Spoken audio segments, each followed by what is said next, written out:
Beyond that, I'm going to ask you the two senatorial questions, ones that were given to me, to give to you, two very quick ones. First is, what is your thought on the texting ban? And the other one is, what are your brief thoughts on the high-speed rail projects in terms of support from the state? Thank you. Those two. What makes you think we have brief thoughts on anything? You'll be dinged if they aren't. I support a private rail system if it's privately funded. And then what was the first question? I'm sorry. Texting.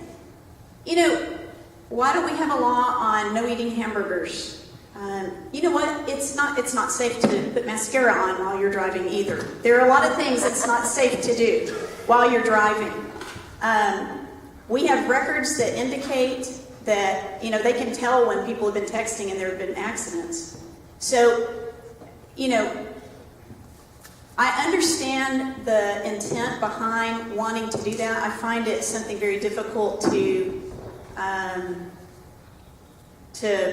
actually know and prosecute on, and I have concerns that it's used in ways that are maybe not legitimate. I mean, how do you enforce it and that sort of thing? So, you know, it is the law, and I will follow the law. I think it's safe, and I think we should all not text while we're driving, okay? I would like you to all raise your hand and agree that you won't.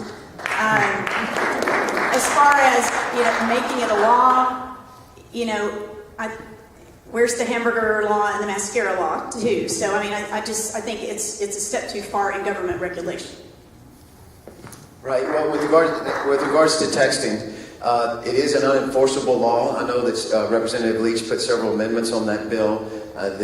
For instance, if you're navigating, you're looking at your map, or you're texting or looking at your map. So and I think to your point, because I know what you're after, it is not the government's role to get into our homes and to get into our cars and tell us what to do, because there are many things, as Angela just pointed out, they're just as dangerous, just as distractions, whether you're trying to control a child or whatever it may be. But it's not the government's role to tell us what to do in our vehicles with regards to texting.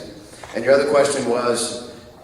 High-speed rail. High-speed rail. I'm in favor of high-speed rail. It's very important that we have connectivity between our major cities. And in this high-speed rail situation, there is no state funding whatsoever involved in it. It's all private funding. The Japanese are putting up $16 million of it in debt in order to export their rail system. And so I'm 100% behind it. In case you didn't know, railroads have had condemnation power since the 19th century. So it's not anything that's new in case they have to do condemned land, which I think is where you're going on that.